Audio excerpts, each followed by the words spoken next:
찬양과 기도 감사합니다. 또 오랜만에 동해에 와서 예배 드릴 수 있게 돼서 감사합니다. 오늘은 우리 마가복음 13장 14절부터 27절의 말씀으로 인자가 오는 것을 보리라, 요 제목으로 말씀을 드리도록 하겠습니다. 오늘은 이제 조금씩 읽어가면서 좀 설명을 바로 드리는 것이 좋을 것 같습니다. 13장 14절에 오늘 13장 14절부터 27절을 크게 얘기하자면 이제 환난과 재림 이렇게 볼 수가 있습니다. 이게 전반부는 주로 환난에 대한 얘기고 24절부터 27절은 우리 재림에 관한 얘기라고 볼 수 있지만 사실 이런 부분들이 좀 이렇게 같이 융합되어 있다고 이제 생각합니다. 14절에 멸망에 가증한 것이 서지 못할 것에 선 것을 보거든 읽는 자는 깨달을진저. 이제 무슨 말인지 굉장히 어려운 얘기예요. 이제 이게 이제 요 부분을 좀 설명이 좀 길게 좀 되어질 것 같습니다. 일단 기본적으로 이것은 예루살렘의 멸망을 얘기하면서 주님의 오실 때를 같이 얘기하는 두 가지 다 시점이 있습니다.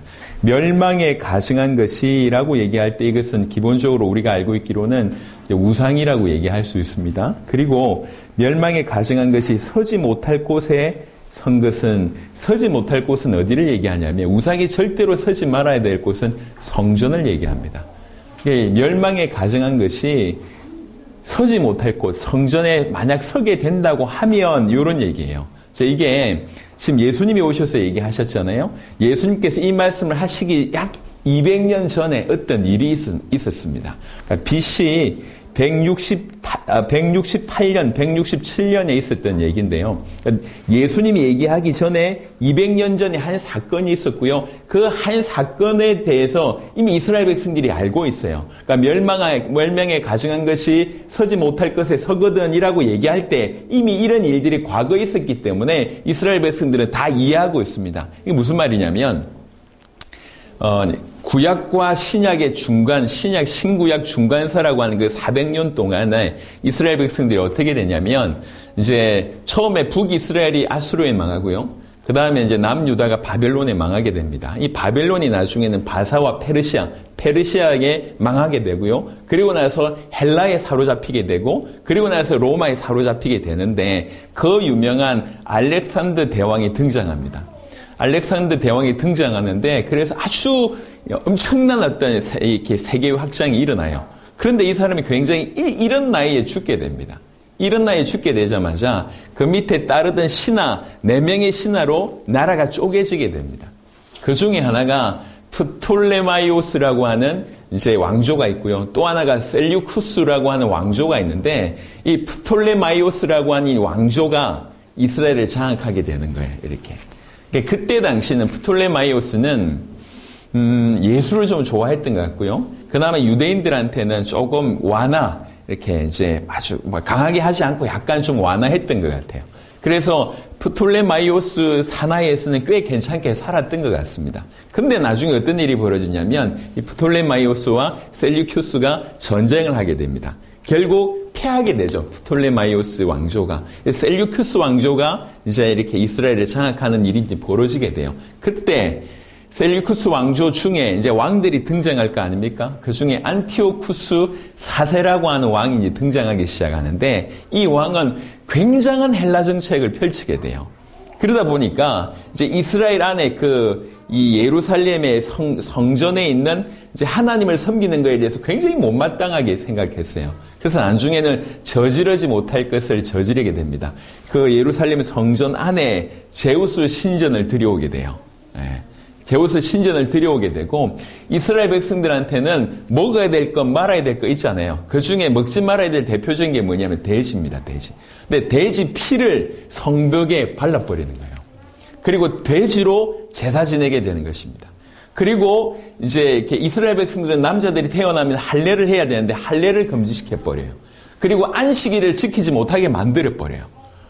아주 강하게 밀어붙이니까 이스라엘 백성들 안에 두 파가 나눠집니다. 하나는 이 친할라파가 이제 등장하고 또 하나는 이건 도무지 이 하나님의 법에 완벽하게 반대하는 것이다라고 얘기하면서 이제 이렇게 하나님을 위해서 살고자 하는 사람들이 핍박을 받지만 이런 세력이 아주 강하게 이제 이렇게 극하게 그런 일은 이제 벌어지는 거예요. 그런 와중에 안티오쿠스 4세가 잠시 이렇게 다른 나라로 이렇게 전쟁으로 가게 되는 상황에 이제 신하를 보냈는데 사자를 보냈는데 그 사자를 제사장 한 명이 죽이게 됩니다. 그 제사장 이름이 마따디아라고 하는 제사장이에요. 마띠아라고 하는 제사장이에요. 그러면서 이제 그야말로 쿠데타를 일으키게 되는 거죠. 쿠데타. 이 쿠데타를 일으키게 되니까 그 밑에 안 그래도 이것에 대해서 반대하던 나름 신실하게 하나님을 사랑하던 사람들이 여기에 세력이 결집하게 됩니다. 그러니까 저쪽에서는 완전히 이제 이렇게 말살시키려고 이제 군대를 보낼 거 아닙니까? 계속 전쟁을 하게 되는데 얼마 가지 못해서 마따디아는 죽게 됩니다. 근데 5명의 아들이 있는데 그 중에 셋째가 유다라고 하는 사람이에요. 유다. 이 유다라고 하는 사람이 전쟁에 아주 능했던 사람인 것 같아요. 이 유다라고 하는 사람이 전쟁할 때마다 외쳤던 단어가 뭐냐면 미, 크모카, 벨힘, 그 다음에 야훼 이렇게 외쳤어요. 그 이스라엘 원어로 히브리 말로 이게 무슨 말이냐면 어느 신이 당신과 같습니까? 어느 신이 하나님 당신과 같겠습니까? 라고 전쟁할 때마다 외친 거예요. 요 앞 단어를 뺀 게 마카비라고 하는 단어예요. 마카비. 그래서 이 사람이 유다 마카비라고 이름 지어줍니다. 그래서 그 혁명 전체를 마카비 혁명이라고 얘기해요. 이 마카비 혁명을 했는데 정말 감사하게 성전하게 되는 거예요. 이기게 되는 겁니다. 그래서 예루살렘을 탈환하게 돼요. 그래서 일정한 시간 동안에 독립하는 어떤 그런 일이 벌어져요. 그래서 그때를 지금도 기억하는 것이 이스라엘은 수존절입니다. 그러니까 6월절이 최고의 명절이지만 성경에 없는 수존절이 그때 등장해요. 그래서 사복음서에 보면 수존절의 언급이 있습니다. 그러니까 수존절이 마카비 혁명을 언급한 거예요. 그 부분이. 요런 일이 있었다는 거죠. 이게 예수님이 나시기 전에 BC 168년 전, BC 168년, 167년이라고 얘기합니다. 이때 그런 사건이 있었어요. 서지 말아야 될 곳에 우상이 선 사건이 있었어요. 그때를 이스라엘 백성들은 다 알고 있습니다. 수전제를 지키고 있기 때문에. 그런데 또 뭐라고 얘기하냐면 이런 일이 또 일어날 거라는 거지. 멸망에 가증한 것이 서지 못할 것에 서게 되는 것을 보거든 이렇게 얘기하는 거예요. 자, 이게 예수님께서 이 얘기를 이중적으로 하시는 겁니다. 곧 멸망하게 될 이스라엘의 멸망과 동시에 이 멸망을 통해서 궁극적으로 주님의 재림, 이 두 가지를 동시에 예언을 하게 되는 것입니다. 그 첫 번째 예루살렘의 멸망이 예수님께서 말씀하셨던 때가 AD 한 30년경이라고 하자면 딱 40년 후에 AD 70년경에 이스라엘이 로마에 완전히 망하게 됩니다. 그야말로. 그래서 어느 정도냐 2000년 동안 나라를 잃게 되는 일이 그때 벌어지는 거예요. AD 70년에 로마의 티투스 장군이 이제 들어오게 돼서 완전히 망하게 되는데 지난주에도 얘기했습니다. 예루살렘 성을 이제 이렇게 싸게 돼요. 이게 빨리 피하라고 했는데 피하지 않고 예루살렘에 모였던 사람, 그 성에 모여있던 사람은 3년 동안 싸게 되니까 이제 이렇게 들락날락 할 수가 없잖아요. 식량 공급이 안 됩니다. 그래서 약 9만 명 정도가 아사를 하게 돼. 11만 명 정도가 아사하게 되고 9만 명 정도가 나중에 포로로 잡히게 되는데 그 아사할 때의 그 상황이 극한의 상황이 정말 아이를 삶아 먹는 일들까지 벌어진 거예요. 그래서 완전한 어떤 일이 벌어지고 그 다음에 성벽이 무너졌을 때 어떤 소문이 벌어졌냐면 로마 군인들 사이에서는 성벽 저 돌 안에 금이 있다 이렇게 소문이 벌어진 겁니다. 그래서 그야말로 돌 하나도 돌 위에 남지 않을 정도로 완전히 멸망하는 일이 이제 벌어진 거예요. 요게 1차적으로 예루살렘 멸망입니다. 예수님 지금 여기 서 있고요. 미래를 보는데 1차적으로는 약 몇십 년 후에 예루살렘의 멸망을 얘기하지만 사실은 예루살렘의 멸망을 통해서 궁극적으로 주님의 다시 오심을 같이 얘기하는 거예요. 그러니까 주님의 다시 올 때도 멸망에 이 가증한 것이 서지 못할 것에 서는 일이 또 일어난다는 거예요. 1차적으로는 먼저 예루살렘 멸망 때 이런 일이 벌어졌습니다. 자, 다시 요 정도 배경을 좀 설명하고요. 그래서 멸망에 가증한 것이 서지 못할 것에 못할 곳에 선 것을 보거든 읽는 자는 깨달을지 이제 그런 날이 올 것인데 그때에 유대에 있는 자들은 산으로 도망할지어다. 지붕 위에 있는 자들은 내려가지도 말고 집에 있는 무엇을 가지러 들어가지도 말며 이게 무슨 말이냐면 지붕 위에 있는 자들은 내려가지 말라는 얘기는 지붕 위에 있으라는 얘기가 아니고요. 바로 도망치라는 얘기입니다. 그때 당시에 이스라엘의 가옥은 지붕이 평평했어요. 네. 그러니까 이제 길하고도 연결되어 있는 경우들이 많았습니다. 약간 이렇게 이렇게 굴곡이 치거나 아니면 내리막 경사면 같은데 바로 옆에 지붕을 만들고 밑으로 이렇게 했기 때문에 지붕 위에서 바로 도망치라는 얘기지 지붕 위에 있으라는 얘기를 하는 게 아니에요. 급하게 도망치라는 얘기입니다. 내려가지도 말고 집에 있는 무엇을 가지러 들어가지도 말며 밭에 있는 자는 겉옷을 가지러 뒤로 돌이키지 말지어다. 그날에는 아이 벤 자들과 젖 먹이는 자들에게 화가 있으리라. 급박하게 그런 일이 벌어진다는 거죠. 지금 만약에 차가 같이 탄 차가 빠졌는데 그 차 안에 뭐 꺼낼 것이 많다. 지금 빨리 물 밖으로 나와야 되는데 그걸 꺼내겠다고 들어가면 같이 죽지 않습니까? 물질은 잃어도 다시 찾을 수 있지만 생명은 잃으면 찾을 수가 없는 상황입니다. 그런 상황이 벌어진 거예요. 그러니까 이 말을 들었던 사도들 그리고 이 말을 기억했던 초대교회 성도들은 실제로 이렇게 로마로 말미암아 이스라엘이 멸망할 때 많은 사람들이 산으로 피해 있다고 얘기합니다. 이 말씀 그대로. 그래서 실제 제자들, 이 말씀을 들었던 제자들, 베드로를 비롯해서 제자들은 예루살렘 멸망 시에 요단강 건너편에 베레아라고 하는 지방이 있는데 그 베레아 지방의 북쪽에 펠라라고 하는 곳이 있습니다. 그곳으로 급히 도피했다라고 하는 기록이 있어요. 그러니까 이것이 그냥 단순한 얘기가 아니라 실제 그런 상황이었다는 얘기죠. AD 70년 기점에 이런 일이 벌어졌을 때 그리스도인들은 이 말씀을 기억하고 피난했지만 이 경고를 무시한 사람들은 그냥 성전 안으로 피해 들어갔다는 거죠. 극심한 고통, 말로 할 수 없는 엄청난 사륙이 만약 이때 있었다고 볼 수가 있습니다. 일로 그때 멸망했던 그 상황은 이로 말할 수가 없어 입에 담을 수 없을 정도로 처참했다고 볼 수가 있습니다. 그만큼 이런 일이 벌어질 때 급격하게 닥칠 것이고 무자비하게 일어날 거라는 거지. 빨리 도망하라고 얘기를 하고 있습니다. 그런데 이 일이 18절 보니까 그런 일에 17절 그때 만약 아이 벤 자들이나 젖 먹이는 자들이 있다.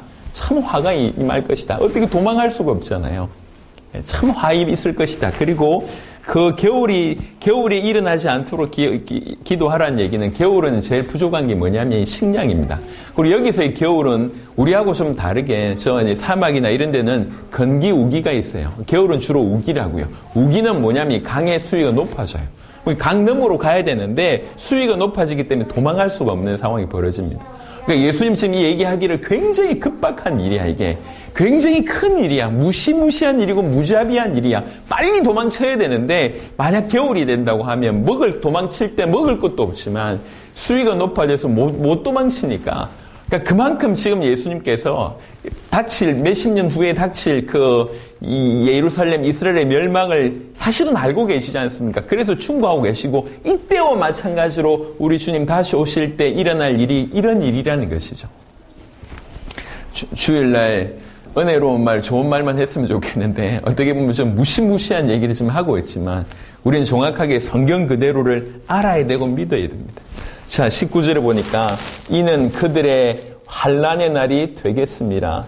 하나님께서 창조하신 시초부터 지금까지 이런 환난이 없었고 후에도 없으리라. 사실 이 부분은 예루살렘 멸망의 무게도 있지만 주님의 마지막 날의 무게가 더 강하게 묻어있는 구절이라고 볼 수가 있습니다. 20절 만일 주께서 그 날들을 감하지 아니하셨더라면 모든 육체가 구원을 얻지 못할 것이거늘 자기가 택하신 자들을 위하여 그 날들을 감하셨느니라. 실제로 예루살렘 멸망할 때도 그랬습니다. 다 죽이지 않으셨습니다.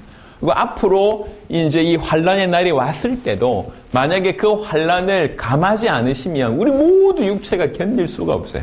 근데 택하신 우리 때문에 그 환란의 날을 감해준다고 얘기합니다. 여러분 이제 세대주의라고 하는 어떤 분들이 계십니다. 이 세대주의는 주장하기를 뭐라고 주장하냐면 예수 믿는 자들은 환란 오기 전에 휴고당한다 이렇게 얘기합니다. 그래서 환란에 염려하지 마라라고 안심시킵니다. 하지만 성경을 자세하게 보면 그렇지 않습니다. 그리고 초대교회 성도들 보면 모두 환란 가운데 있었습니다. 정말 믿음 있는 자가 그 환난을 통과할 수가 있는 것입니다. 환난이 없었으면 좋겠지만 더 중요한 것은 믿음이 있기 때문에 우리 환난을 안 겪어도 된다라고 믿는 것보다 환난 중에서도 주님을 의지할 수 있는 것이 진짜로 믿는 자 아니겠냔 말이에요. 그런 자가 아니면 어떻게 세상을 이길 수가 있겠습니까? 그러니까 우리 앞길에 틀림없이 어려움이 있을 거라고 믿고 그 어려움을 넘어설 수 있는 믿음을 무장하는 것이 주님 보실 때 더 좋은 것입니다. 나는 예수 믿으니까 환난 피해서 빨리 휴고당할 것이야. 아닙니다. 그렇게 살다가 진짜로 환난을 만약에 경험하게 되면 어떻게 되겠냔 말이에요. 그 환난을 이겨낼 수 있겠습니까? 또 다른 말로 내가 휴고 안 당한 거 보니까 나는 신앙 없는 거 아니냐 하면서 또 실족할 수 있잖아요. 그건 옳지 않은 얘기예요. 우리는 환난을 통과해야 됩니다. 환난을 통과할 수 있을 만한 믿음을 주님께 달라고 우리가 기도해야 될 것 같습니다. 그래서 이런 부분들을 우리가 좀 숙지를 해야 되겠다 싶고요. 21절에 그때에 어떤 사람이 너희에게 말하되 보라 그리스도가 여기 있다 보라 저기 있다 하여도 믿지 말라. 이러면 사람이 어려움이 지나고 환경이 좀 어려우시게 되면 저 신앙의 어떤 양심들이 일어나기 시작합니다. 그때를 사단이 더 눈치를 채는 것이죠. 그때 더욱 많은 미혹의 일들이 벌어집니다. 22절에 보니까 이렇게 표현했어요.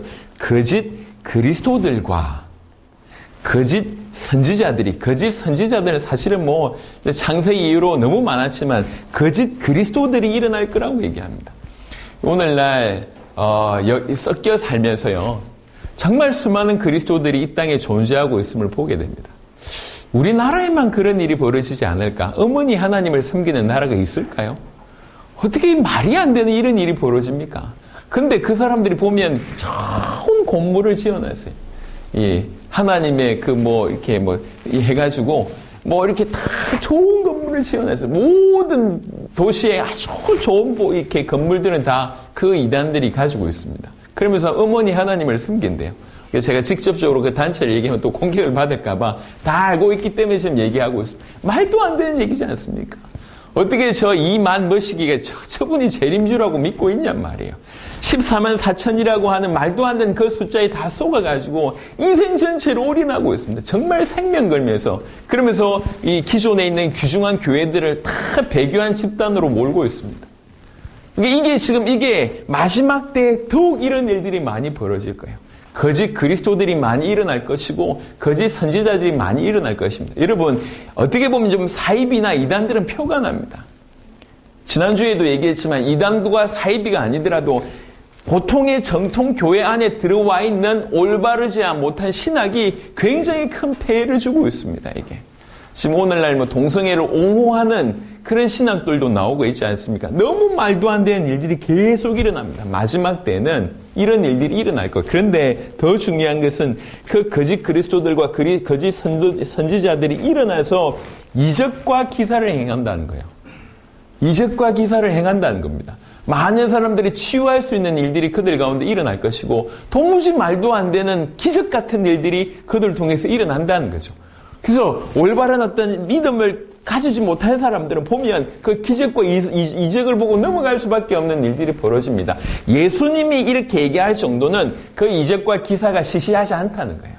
누가 보더라도 대단한 그런 이적과 기사를 그들이 행할 수 있다는 거예요. 예. 누가 보더라도 혹 넘어갈 수 있도록. 누가 보더라도 쏘을 수 있도록. 우리가 이제 저 일본에 그 말도 안 되는 그 오음실리교 우리가 들어봐서 알지 않습니까? 그 오음실리교의 그 교주가 이렇게 수행을 많이 하면 사람 몸이 뜬대요. 사람 몸이 떠. 사람 몸 많이 뜨는 걸 보면 갔는데 사람 몸이 둥둥 떠요. 그럼 사람들이 어떻게 하겠냐면 모든 이성이 마비돼 버립니다. 저 사람이 신이라고 여겨질 수밖에 없고 저 사람의 모든 말에 이성적으로는 거부하지만 나타나는 현상 때문에 넘어가 버립니다. 우리나라에 지금 최근에 일어나는 사이비 종교 중에 하나가 정산돈면 이런 있잖아요. 실제로 죽은 조상을 만나게 해준다고 합니다. 실제로 죽은 조상을 이렇게 조상의 어떤 귀신이 들려가지고 예를 들면 자기 엄마가 죽었는데 자기 어머니의 어떤 목소리를 흉내내고 넘어가 버려져 이게. 거짓 그리스도들과 거짓 선지자들이 많이 일어나서 이적과 기사를 행하는데 예수님께서 이 정도로 얘기할 정도면 그 이적과 기사는 우리가 가벼이 여길 수 있는 게 아닙니다. 굉장히 묵직한, 누가 보더라도 충격받을 만한 그런 기적과 이사를 행한다는 거죠. 그래서 할 수만 있다면 택하신 자들을 미혹하려 하리라. 누가 얘기했습니까? 예수님이 얘기했습니다. 그래서 우리가 복음의 깊은 뿌리를 내리지 못하면 흔들릴 수밖에 없습니다. 넘어갈 수밖에 없어요. 제가 이제 만난 이름 누구라고 얘기할 수 없겠고요. 우리나라의 큰 교회입니다. 우리나라의 큰 교회의 전도왕이에요, 이분이.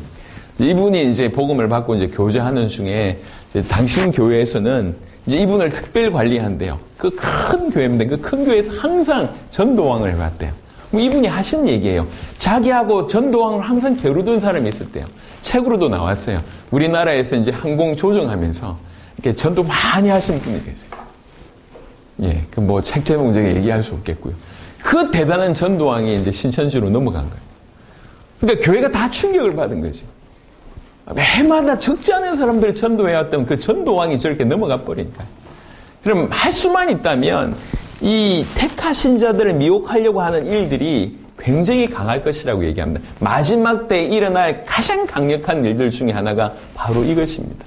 그래서 미혹되지 않기 위해서 우리가 하나님 말씀을 가까이 할 뿐만 아니라 하나님의 말씀을 통해서 우리에게 말씀하신 바 그 복음의 깊고 견고한 뿌리를 내려줘야 되겠습니다. 우리 안에 너무 놀라운 기적이 벌어진다 할지라도 헷갈리지 않을 정도로. 그리고 그래서 23절에 너희는 삼가라고 얘기합니다. 내가 모든 일을 너희에게 미리 말하였노라. 이 모든 일들이 일어날 걸 알고 내가 미리 말했지 않냐? 삼가해라. 무슨 말입니까? 경계하라는 거죠. 깨어있으라고 하는 거죠. 마지막 때 이런 일이 벌어질 것이니까 깨어있으라. 이런 극한 어려움이 일어날 때도 이제 어려움도 어려움이지만 이렇게 너희를 미혹하는 그런 일이 벌어질 것이니까 깨어있으라고 성경은 계속 얘기하고 있습니다. 지금 이 마가복음 13장은요, 어떤 장면이냐면, 이제 예수님께서 십자가 지시는 날이 내일 저녁이에요. 오늘 하는 얘기예요. 목요일 밤에 예수님이 십자가 지셨는데, 지금 수요일 날 이 얘기를 하고 있어요. 수요일 날 이 얘기하면서 지난 시간에 이어서 얘기하고 있습니다. 지난 시간에 뭐라고 얘기합니까? 이 성전이 돌 위에 돌 하나도 남지 않고 다 무너질 것이다. 요 얘기를 한 거죠. 그럼 말씀에 무슨 일이 벌어집니까? 라고 얘기할 때 예수님께서 쭉 풀어내고 있는 부분입니다. 꼭 알려야 될 그런 상황이라서 말씀을 하고 있습니다. 그래서 이제 요게 이제 14절부터 23절까지 주 내용인데요. 이 멸망에 가증한 것이 서거든이라고 한 것이 AD 70년에 이루어졌습니다. 그리고 마지막 때에 이루어질 것입니다. 그래서 어떤 사람들은 설명하기를 뭐라고 얘기하고 있냐면, 이제 예루살렘 지금 이제 여러 가지 형태로 제3성전에 대한 언급을 하고 있잖아요. 제3성전. 지금 어떻게 보면 성전이 지금 회파된 그런 상황이거든요. 성전이 서야 될 곳에 지금 이렇게, 이슬람 이 사원이 크게 서 있고 그렇잖아요. 그래서 통곡의 벽만 남아있는 그런 상황이라서 지금 예루살렘 제3성전을 세울 수 있는 모든 것들이 거의 다 이제 준비가 됐다고 합니다. 어떤 분은 스타트를 하게 되면 3개월이면 성전이 세워질 수 있다. 이렇게까지 얘기하고 있습니다. 왜 제3성전이냐면 제1차 성전이 다윗으로 말미암아 이제 솔로몬이 이제 짓게 되지 않습니까? 1성전이 솔로몬 성전이에요. 그리고 파괴됐다가 이스라엘이 이렇게 포로됐다가 다시 돌아오면서 세운 제2성전이 스룹바벨 성전입니다. 그리고 나서 이제 이후에 헤롯이 성전 지었다고 하는데 그건 온전한 의미가 아니기 때문에 그래서 다시 세워질 이 제3성전이 사인이라고 지금 보고 있습니다. 이 제3성전이 서게 되면 이제 올 것이다. 이렇게 보고 있는데 그건 뭐 어떤 의미인지는 잘 모르겠지만 뭐 그래도 조금 염두를 해봐야 되지 않겠나 싶습니다. 근데 성경을 통해서 조금 이제 이건 이렇습니다. 저건 저렇습니다. 이게 아니라 성경에서 뭐라고 얘기하는지는 조금 더 볼 필요가 있어서 제가 좀 첨언을 좀 해볼게요. 다니엘 9장 한번 보겠습니다. 예수님께서 멸망에 가증한 것이 서지 못할 것에 선 것을 보거든이라고 얘기한 이 말씀은 AD 70년에 이미 이루어졌습니다. 하지만 예수님의 말씀은 예루살렘 멸망과 동시에 마지막 때를 같이 겸하여 설명하고 있기 때문에 이게 마지막 때에 어떤 해당하는 말씀이라고 볼 수가 있어요. 마지막 때도 멸망에 가증한 것이 서지 못할 곳에 서는 그런 일이 벌어질 거란 거죠. 다니엘 9장 굉장히 어려운 내용입니다. 27절에 보겠습니다. 여러분, 다니엘서는 우리가 익히 알고 있는 그런, 이렇게, 사자굴에 들어가서도 살아남고, 그 다음에 풀무불에서도 살아남고, 요런 부분들도 있겠지만, 그리고 꿈을 해석해주고, 요런 부분들도 있지만, 사실 다니엘서는 성경 전체에 가장 심오한 예언이 담겨져 있고, 그 다음에 역사 전체를 가장 잘 해석한 것이, 예언한 것이 다니엘서입니다. 다니엘 9장을 보겠습니다. 다니엘 9장 25절부터 제가 볼게요. 읽어도 무슨 말인지 잘 모를 내용입니다. 25절부터 그러므로 너는 깨달아 알지니라 예루살렘을 중건하라는 영이 날 때부터 이게 정확하게 역사에 몇 년 몇 월에 이런 일이 벌어졌어요. 예루살렘을 중건하라는 영이 날 때부터 기름 부음을 받은 자 곧 왕이 일어나기까지 그리스도께서 일어나기까지 7일에와 62일에가 지날 것이요라고 되어 있습니다. 1회 이렇게 7년을 뜻한다고 이제 봅니다. 1회라고 지날 것이요. 그 곤란한 동안에 성이 중건되어 광장과 거리가 세워질 것이며 예수님께서 이때 등장하실 것이다. 그리고 62일의 후에 기름 부음을 받은 자가 끊어져 없어질 것이며 기름 부음을 받은 자가 끊어져 없어진다는 말이 무슨 말입니까? 그분이 죽임을 당한다는 얘기죠. 십자가에 대한 예언이라고 볼 수가 있습니다. 끊어져 없을 것이며 장차 한 왕의 백성이 와서 그 성읍과 성소를 무너뜨리려니와 언제 이런 일이 벌어집니까? AD 70년 그 로마를 통해서 벌어졌다고 볼 수가 있습니다. 그의 마지막은 홍수에 휩쓸림 같을 것이며 또 끝까지 전쟁이 있으리니 황폐할 것이 작정되었느니라. 그가 장차 많은 사람들과 더불어 한 일해 동안의 언약을 굳게 맺고 그가 그 일의 절반에 제사와 예물을 금지할 것이며 또 포악하여 가정한 것이 날개를 의지하여 설 것이며 또 이미 정한 종말까지 진노가 황폐하게 하는 자에게 쏟아지리라 하였느니라 하니라. 굉장히 신비해 이렇게 있어서 이게 무슨 말인지 잘 모릅니다. 어떻게 성취될지도 잘 몰라요. 하지만 우리가 알 수 있는 건 뭐냐면 이 마지막 때에 적그리스도라고 하는 이름하는 자가 아주 유대인들로부터 환영을 받게 되고 이 사람이 메시아다라고 여김받는 그 한 사람이 일어날 거란 거죠. 그러니까 그 한 사람이 한 일회의 평화 조약을 맺고 유대인들의 환심을 사게 되며 이제는 평화의 왕으로 유대인들이 그토록 기다려왔던 메시아로 인정받으면서 예루살렘에 입성하게 될 것입니다. 지금 유대교는 메시아가 아직 안 왔다고 얘기하고 있잖아요. 이런 일이 벌어질 것이다. 그리고 나서 그러나 이 자는 유대인들의 메시아도 아니고 평화의 왕이 아니다. 그러므로 이 자는 예루살렘에 입성하고 난 이후에 그 다음에 어떻게 되냐면 먼저 하나님께 대한 다니엘 9장 27절에 얘기했던 거 27절 후반 중반쯤에 보면 그 일의 절반의 제사와 예물을 금지할 것이며 메시아로 입성을 해놓고 그러고 나서 딱 들어오자마자 이제 이렇게 제사와 예물을 금지하는 일을 시키는 조치를 이 양반이 하게 될 것이다 라고 얘기합니다. 다니엘 12장 11절에도 동일한 얘기를 합니다. 다니엘 12장 11절 매일 드리는 제사를 폐하며 멸망하게 할 가증한 것을 세울 때부터 1290일을 지낼 것이요 라고 되어 있습니다. 예, 이건 그냥 예언의 차원입니다. 아주 신비에 쌓여져 있습니다. 하지만 이런 이 어떤 인자에 대해서는 신비에 쌓여져 있지만 이런 현상을 우리가 유추해 볼 수 있다는 거지. 이런 메시아로 추앙받는 자가 등장해서 제사와 예물을 폐지하는 일이 이제 벌어질 것입니다. 신약 성경 데살로니가 후서를 잠시 보겠습니다. 여러분 오늘 제가 말씀드린 거 여러분 다 이해를 못 하셔도 괜찮습니다. 그래도 한 번쯤 들어놓으시면 이게 SF가 아니라 성경이 너무 정확하게 성취되고 있구나를 알 수 있고 그래서 성경에 기반해서 더욱 믿음을 우리가 유지할 수 있기 때문에 어려운 얘기지만 좀 말씀을 드리는 겁니다. 데살로니가 후서 2장에 그렇게 영광스러운 입성을 하고 나서는 완전히 변심해서 이제 제사와 예물을 금지할 그 양반이 그 적그리스도가 데살로니가 후서 2장 4절 보겠습니다. 2장 4절, 3절, 4절 보겠습니다. 누가 어떻게 하여도 너희가 미혹되지 말라. 먼저 배교하는 일이 있고 저 불법의 사람 곧 멸망의 아들이 나타나기 전에는 그날이 이르지 아니하리니 이제 나타난다는 거죠. 그는 그 불법의 사람 멸망의 아들 그는 대적하는 자라 신이라고 불리는 모든 것과 숭배함을 받는 것에 대항하여 그 위에 자기를 높이고 하나님의 성전에 앉아 자기를 하나님이라고 내세우느니라. 이런 일이 벌어진다는 거예요. 자세하게 보면 신이라고 불리는 모든 것, 숭배함을 받는 것에 그 모든 것을 대항한다고 얘기합니다. 여러분 지금 전 세계적으로 무슨 일이 벌어지고 있냐면 종교 통합이 벌어지고 있습니다. 그중에 대표적인 것이 WCC 같은 것들입니다. 우리가 통일해야 된다, 연합해야 된다, 하나 돼야 된다. 우리는 동일한 신을 섬기고 있지 않냐. 이런 일들이 거대하게 지금 벌어지고 있습니다. 그 종교 통합을 이루기 위해서 그 밑에, 수면 밑에 뭐가 진행되고 있냐면 이제 이렇게 경제 통합, 정치 통합이 같이 벌어지고 있습니다. 이런 일들이 벌어지고 있는데 어떤 방향으로 가게 될지 모르겠지만 성경이 예언한 바는 대표적인 유대인에게서 메시아로 칭함을 받을, 표면적으로는 평화의 왕이라고 칭함을 받을 자지만 결국에는 제사와 예물을 금지하고 모든 것에 뛰어나서 자기를 하나님이라고 할 그 자가, 그 불법의 사람, 그 멸망의 아들이 등장한다는 겁니다. 등장한다는. 언제 그런 일이 벌어지냐라고 얘기할 때 데살로니가 후서 2장 3절에 대대적인 배교하는 일이 일어난다는 거죠. 배교하는 일. 여러분 WCC만 얘기를 해볼게요. WCC가 이게 보통이 아닙니다.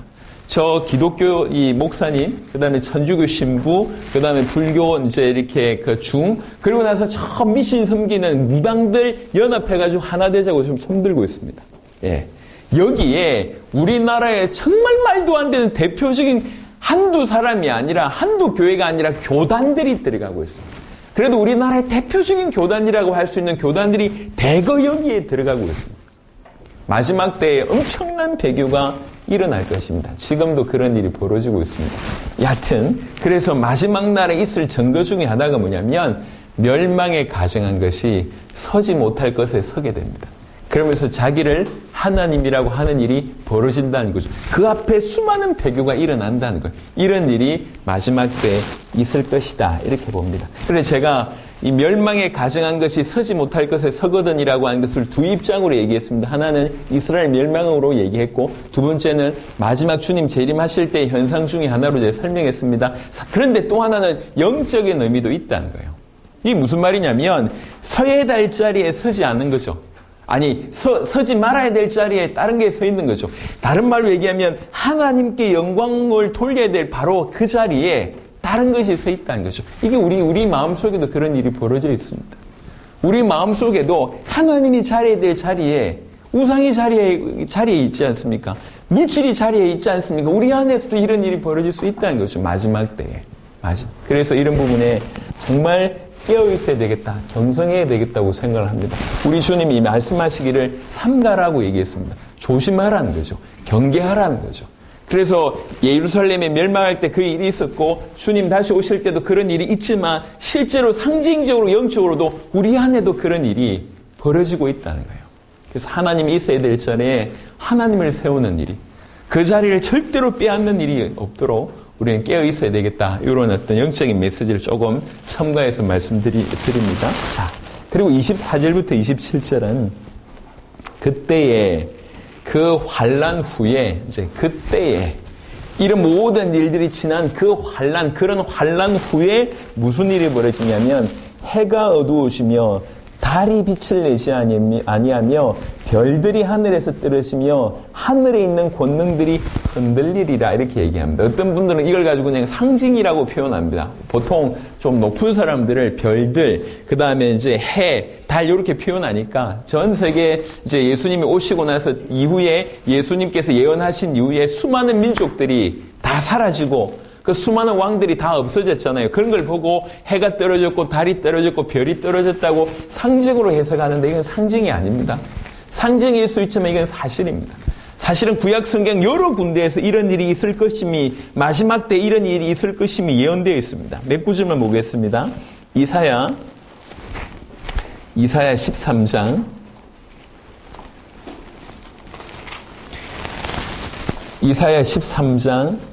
10절입니다. 구약성경 이사야 13장 10절.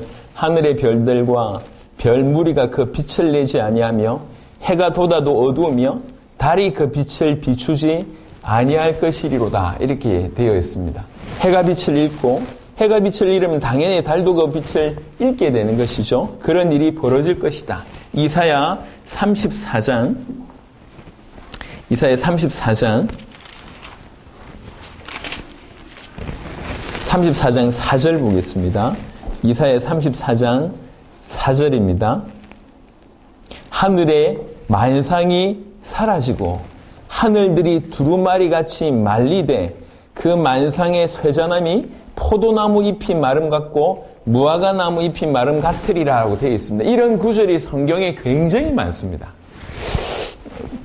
조금 더 볼까요? 요엘서를 한번 보겠습니다. 저 구약의 마지막 부분에 있는 선지서 중에 요엘서, 우리 잘 아는, 우리 마지막 날에 찬양하는 그 배경이 요엘서입니다. 요엘서 2장의 10절입니다. 요엘서 2장 10절. 그럼 그 앞에서 땅이 진동하며 하늘이 떨며 해와 달이 캄캄하며 별들이 빛을 거두도다. 이런 구절이 있습니다. 요엘서 2장 10절. 그리고 요엘서 3장 보겠습니다. 요엘서 3장 15절입니다. 요엘서 3장 15절입니다. 해와 달이 캄캄하며 별들이 그 빛을 거두도다. 에스겔 32장에도 동일한 언급이 있습니다. 이건 그냥 상징이 아니에요. 실제로 그런 일이 벌어집니다. 자, 다시 마가복음 13장에 오시면 24절에 그때의 그 환란 후 해가 어두우시며 달이 빛을 내지 아니하며 별들이 하늘에서 떨어지며 하늘에 있는 권능들이 흔들리리라 라고 되어 있습니다. 권능들이 흔들리리라. 이게 무슨 말이냐면 많은 해석들이 있지만 그 중에 하나가 뭐냐면 여러분 전 우주가 이렇게 질서 있게 돌아가기 위해서는 보이지 않는 수많은 힘들이 작용합니다. 힘들. 그 중에 하나가 우리 만유인력의 법칙 들어봤지 않습니까? 이 인력이라고 하는 거 아니면 중력이라고 하는 거 이게 하나님께서 일정한 정말 아주 세밀하게 이렇게 그 숫자를 만들어 놓으셨어요. 예, 그 상수를 만들어 놓으셨다고. 근데 만약에 이것들이 흔들리게 된다면, 예컨대 인력 하나만 사라지게 되면 우주를 유지하고 있는 인력 같은 자연에 보이지 않는 이 힘들이 흔들리게 되면, 그 힘들이 흔들리게 되면 천체들은 그 위치를 잃어버리게 됩니다. 이렇게 돌던 하나님께서 힘을 가지고 이렇게 돌리던 모든 것들이 자기 위치를 벗어나게 됩니다. 해가 빛을 잃게 되고 달이 이 빛을 잃게 되고 별들이 자기 위치를 벗어나게 되면 상상할 수 없는 대변혁들이 일어납니다. 영원할 줄 알았던 것들이 떨어지게 됩니다. 하나님께서 이 구절을 성취하는데 별로 어렵지 않습니다. 지금 붙들고 있는 그 손을 거두어 가시면 끝입니다. 우리가 이제 제일 지금 시대를 살고 있는 우리가 제일 지금 고민 많이 하고 있는 게 뭐냐면 면역이잖아요. 면역.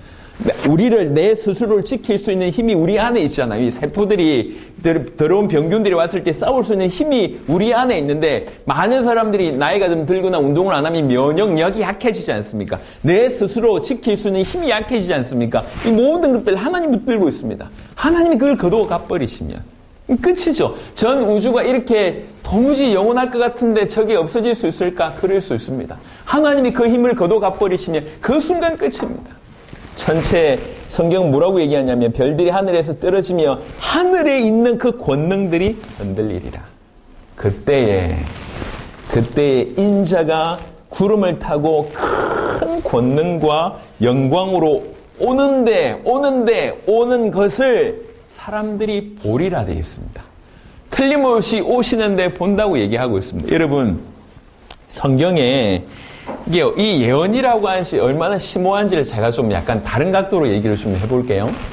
어떤 필립 바톤 페인이라고 하는 사람이 있어요. 바톤 페인이라고 하는 사람이 일평생 연구를 했는데 연구에서 낸 책이 뭐냐면 성경 예언 대백과 사전을 만듭니다. 이 바톤 페인이라고 하는 사람이 성경 예언 대백과 사전을 만들었는데 이 사람이 성경에 기록된 예언을 다 조사해 보니까 1819가지가 있대요. 1819가지.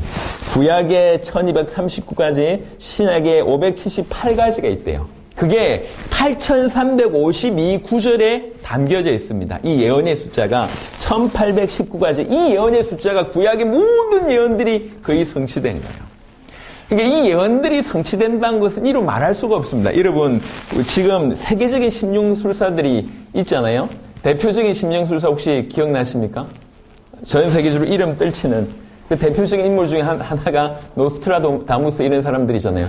세계적인 심령술사가 예언한 것이 가장 대표적인 예언만 76가지가 된대요. 76가지. 72가지가 있는데 72가지 중에 명확하게 66가지는 완전히 잘못된 것이다라고 밝혀졌고요. 그 중에 좀 그래도 이게 좀 헷갈린다. 이런 것들은 대부분이고 진짜로 성취된 예언, 말 그대로 성취된 예언은 한 8% 정도 된답니다. 세계적인 심령수사 25명이 예언한 그 예언의 성취 확률이 8%고요. 그 중에 노스트라다무스의 예언은 2%입니다. 2%. 그것도 억지로 짜맞춰서 만든 거예요. 예. 그런데 이 성경의 예언은 1819가지라고 되어 있는데 대부분이 성취됩니다. 여러분, 예언을 어떤 수학자가 계산했는데 메시아에 대한 예언 중에 16가지를 맞출 확률. 한 사람이 메시아 예언을 실천하는데 수백 가지 예언 중에 16가지가 맞출 확률 10의 45승분의 1. 그러니까 10 동그라미가 45개 있어야 되는 거예요. 45개 분의 1입니다. 더 나아가서 45개의 약속, 그 45개의 예언을 맞추려고 하면 수학적으로 얘기하자면 이게 어느 정도 나오냐면 제가 조사하다가 제가 머리가 아프더라고. 10의 157분의 1. 동그라미가 157개 가야 돼요.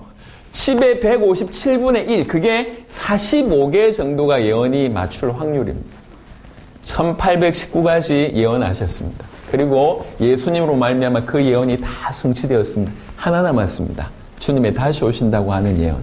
그 예언은 틀림없이 성취됩니다. 왜 그러냐? 그 예언은 주님 당신 자신이 예언하셨어요. 주님 당신 자신이 예언하셨는데 이 예언에 대해서 우리가 잘 알고 있지 않습니까? 그런데 가장 특이한 건 뭐냐면 자기 제자들에게 내가 다시 온다 이 얘기 하셨습니다. 하지만 가장 중요한 예언은 뭐냐면 전부 자기를 반대하는 그 사람 앞에서도 이 예언을 하셨다는 거예요. 마태복음 26장 한번 보겠습니다. 그 유명한 구절 조금만 자세하게 보셨더라고 하면 놀랄 만한 구절인데요. 마태복음 26장입니다. 26장 63절부터 보겠습니다. 공의 앞에 지금 서 있습니다. 마태복음 26장 63절 예수께서 침묵하시거늘 대제사장이 이르되 내가 너로 살아계신 하나님께 맹세하게 하노니 네가 하나님의 아들 그리스도인지 우리에게 말하라 라고 얘기할 때 예수께서 이르시되 네가 말하였느니라. 그러나 내가 너희에게 이르노니 이후에 인자가 권능의 우편에 앉아 있는 것과 하늘 구름 타고 오는 것을 너희가 보리라 하시니 되어 있습니다. 누구한테 얘기하고 있습니까? 자기를 신문하는 대제사장, 자기를 죽이려고 하는 그 바로 공의 앞에서 이렇게 선언하셨습니다.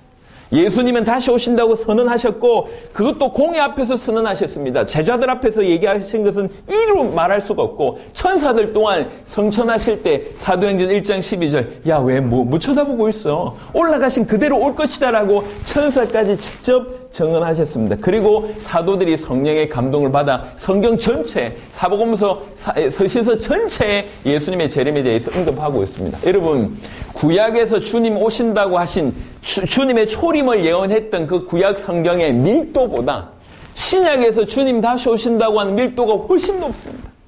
구약에 예를 들면 1000페이지 중에 주님 다시 오신다고 하는 것이 한 100페이지 정도였다고 하면 신약 성경은 한 300페이지 중에 150페이지라고 볼 수가 있습니다. 비유컨대 구약보다 훨씬 더 세밀하게 주님 다시 오신다고 예언하셨습니다. 이 예언은 과거의 성경의 예언이 모든 것이 이루어졌던 것처럼 그 주님이 다시 오신다고 하는 예언은 틀림없이 이루어질 것입니다. 우리 주님의 초림에는 정말로 말구유에 말도 안 되는 그런 낮은 입장으로 오셨지만 주님 다시 오실 때는 이제 만왕의 왕으로 심판주로 임하십니다. 하늘의 천군 천사 동원하시고 대동하시고 하늘 구름을 타시고 이 땅에 임하십니다. 이 땅에 임하신 그 모든 것들이 성경 구절에 아주 낱낱이 기록되어 있습니다. 우리 주님 다시 오실 때는 심판의 주로 만왕의 왕으로 오시면서 천사장의 나팔 소리, 천군 천사의 어떤 호의를 받으면서 이 땅에 등장하실 것입니다. 그 등장할 때는 모든 사람들이 그걸 보게 된다고 얘기합니다. 심지어 자기를 찌른 자들도 그게 보게 될 것이라고 얘기했습니다. 이 예언이 이미 구약 성경에도 예언되어 있습니다. 한 구절만 보겠습니다. 스가랴 12장 구약 성경 맨 마지막이 말라기입니다. 말라기 바로 앞이 스가랴입니다. 스가랴 12장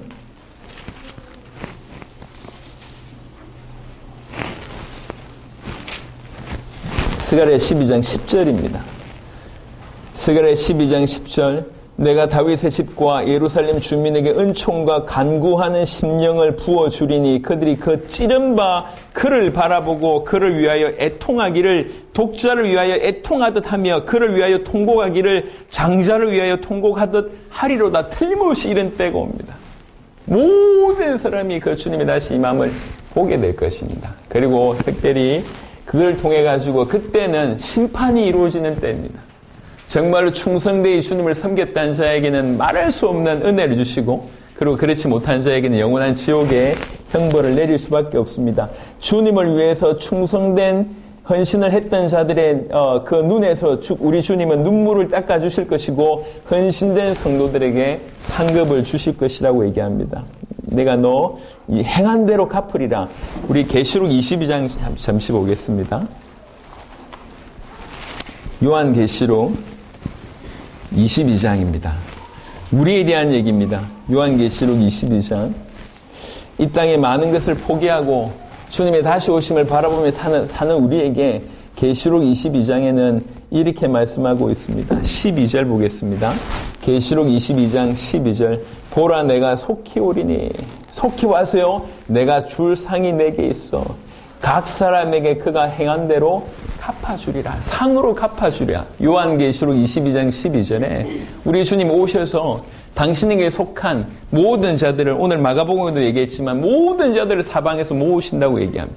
그래놓고 그들에게 상을 베푸신다고. 행한 대로 상을 베푼다고. 많이 헌신된 자들에게 많은 상을 주고 적게 헌신된 자들에게 적은 상을 주시겠지만 상급을 주시겠다고 얘기를 합니다. 빌립보 3장 그때 우리는 빌립보 3장 21절에 그때 우리는 그는 만물을 자기에게 복종하게 하실 수 있는 자의 역사로 빌립보 3장 21절 후반절입니다. 우리의 낮은 몸을 자기의 영광의 몸의 형체와 같이 변하게 하시리라. 우리는 그때 이 낮은 몸, 죽을 수밖에 없는 이 몸뚱아리가 아니라 그분의 영광의 형체와 같이 일순간에 변하게 되는 일이 벌어집니다. 우리 눈에서 눈물을 닦아주시고 우리에게 상급을 베푸시고 우리 낮은 몸을 그분의 영광의 형체와 같이 완전히 바뀌게 됩니다. 그리고 나서 아까 상급이라는 표현과 동일하게 우리에게 멸류관, 승리자에게 주시는 그 멸류관을 주신다고 합니다. 베드로전서 한 구절만 보겠습니다. 베드로전서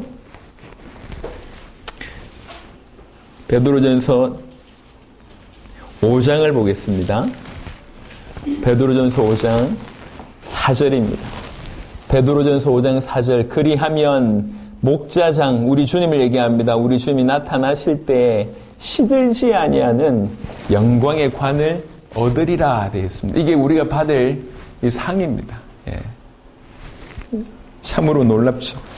자, 다시 이제 마가복음을 통해서 좀 마무리를 하겠습니다. 틀림없이 그날에 천체도 요동하는 그런 날, 영원히 존재할 것이라고 생각했던 그 모든 것들이, 언제나 그 자리에 있을 것이라고 여겼던 그 모든 것들이 흔들릴 날이 옵니다. 그리고 그때 우리 주님은 임하실 때 모든 사람이 볼 수 있도록 임하십니다. 그때 그 전에 믿지 않고 회개하지 않는 자들은 그야말로 눈물 통곡하는 그런 일이 벌어질 것이고, 진실로 우리 주님 때문에 이 땅에서 가진 수모와 고통을 겪으면서도 주님을 위해서 살았던 자들에게는 그 눈에서 눈물을 닦게 해주시는 일들이 벌어집니다. 그분이 우리에게 상급을 주시고 우리의 낮은 몸이 그분의 영광의 형체와 같이 변화되게 될 것이고, 그리고 나서 우리는 영원토록 그분과 함께 왕노릇하는 그런 일이 벌어질 것입니다. 26절, 그때 인자가 구름을 타고 큰 영광, 권능과 영광으로 오는 것을 사람들이 보리라. 또 그때에 그가 천사들을 보내어 자기가 택하신 자들을 땅 끝으로부터 하늘 끝까지 사방에서 모으리라. 어떤 분들은 이걸 가지고 휴거라고 설명하기도 합니다. 물론 휴거일 수도 있지만 표현은 뭐냐면 모으겠다는 거예요. 저 어디에 있든, 하늘 끝에 있든지 땅에 있든 모으셔서 그들에게 상급을 주시고 그들에게 멸류관을 주실 것이라고 얘기하고 있습니다. 누가 이 얘기 하셨습니까? 예수님이 하셨습니다. 변개할 수 없는 말씀이에요. 모든 시작과 끝을 알고 계신 우리 주님이 이 말씀을 하셨습니다. 이 말씀은 우리의 기준이 되어야 됩니다. 매일의 삶을 살아가면서 이 말씀 기준으로 해서 오늘을 살아야 됩니다. 여러분, 이 땅에 있는 것들은 가치 없다는 얘기를 하는 게 아니에요. 이 땅에 있는 것들은 이 영광스러운 나를 위한 도구로서의 삶으로 우리가 인지해야 됩니다. 이게 영원한 게 아니고 그 나라가 영원합니다.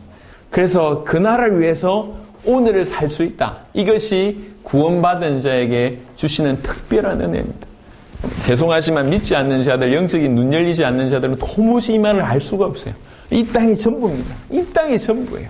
이 땅이 전부이기 때문에 이 땅에 속된 말로 어린애들 하는 말로 얘기하면 몰빵을 하는 거예요. 이 땅이 전부인 줄 알고. 이 땅이 전부가 아닙니다. 틀림없이 우리 주님이 다시 오실 것이고 그때 우리가 어떻게 살았는지에 따라서 상급을 주시고 믿지 않는 자에게는 심판을 합니다.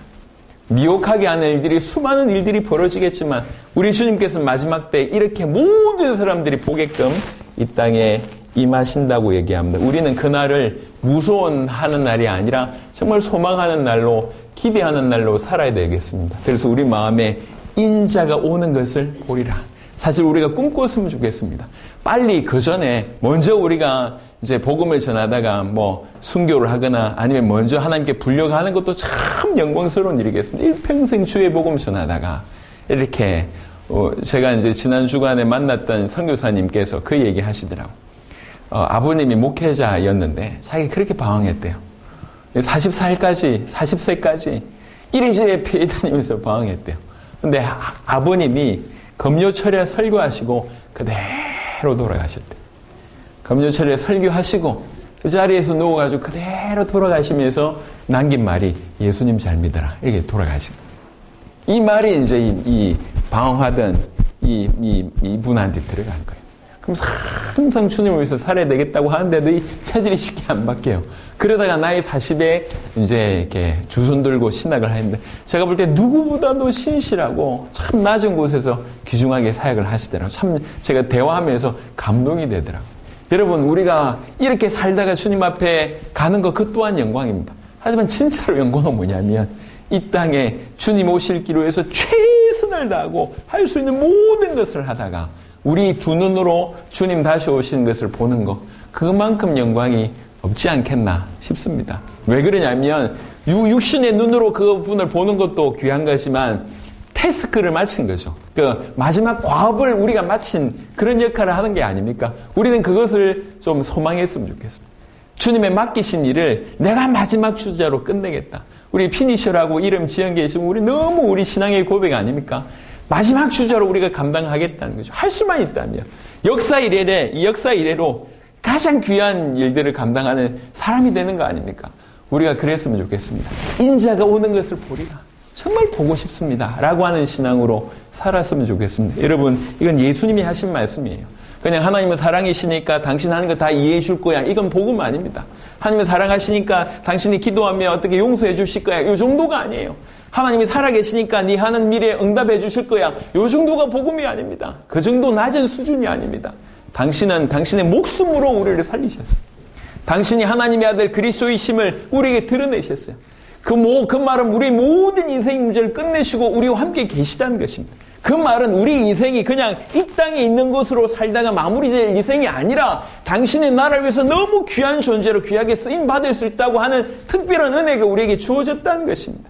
그게 걸맞게 우리가 살아야 되지 않겠나 생각합니다. 주님 틀림없이 다시 오십니다. 그 다시 오시는 주님을 보겠다는 마음으로 사는 것, 이게 올바릅니다. 인자가 분명히 얘기합니다. 인자가 구름을 타고 큰 권능과 영광으로 오는 것을 사람들이 보리라. 어떤 사람들은 그것이 너무너무 이제 멸망의 순간이지만 어떤 사람들은 참으로 그날처럼 비교할 수 없는 날이 없을 것입니다. 참으로 영광이 될 것입니다. 우리가 그것을 바라보며 그것을 믿으며 살아가는 그런 은혜 우리 모두에게 있게 되기를 그리스도 예수 이름으로 축원합니다. 우리 같이 한번 기도하면 좋겠습니다. 짧은 시간이지만 주님 진실로 주님의 말씀하신 이 말씀이 그대로 성취될 줄 믿습니다.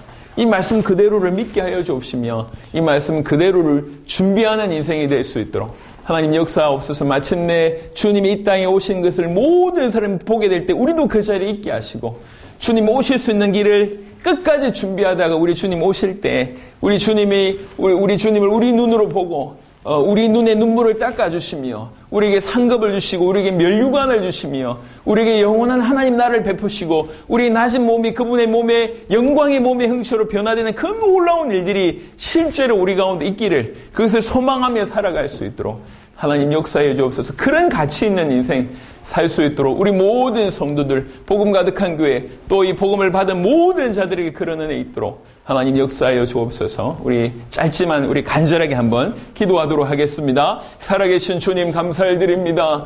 귀중한 은혜들 우리에게 허락하셔서 감사를 드립니다. 주님, 이것이 오늘 우리에게 주신 말씀입니다. 하나님이 우리에게 하신 말씀입니다. 우리 주 예수께서 아버지 우리를 위하여 남겨두신 말씀입니다. 마지막 때에 일어날 수밖에 없는 진리입니다. 주님, 이것을 단순한 상징으로 받지 않게 하여 주옵소서. 있는 그대로 말씀하신 그대로 받을 수 있도록, 그대로 믿을 수 있도록 하나님 역사해 주시기를 기도합니다. 엄청난 배교가 일어나고 또 동시에 세계복음하고 확산이 되어지고 엄청난 자연재해가 일어나고 이스라엘이 회심하는 일들이 벌어지지만 아버지 또 천체가 요동하며 별들이 땅에 떨어지며 해와 달이 아버지 하나님이여 그 빛을 내지 아니하고 하늘의 권능들이 흔들리는 그런 일이 벌어질 것입니다. 그럼에도 불구하고 이 이후에 틀림없이 우리 주님은 다시 오실 것이며 그 주님의 다시 오심을 모든 자들이 보게 될 것이라 말씀하셨습니다. 주님, 이것이 우리 주님이 하신 말씀이고 이것을 우리가 믿음으로 받을 수 있도록 하나님 역사해 주시길 기도하며 그래서 그때를 위하여 살아갈 수 있도록 하나님 역사해 주시길 기도합니다. 그때를 기준으로 아버지 그것을 바라보며 살 수 있도록 역사해 주시옵소서. 우리 주님 다시 오시는 길을 진실로 준비하고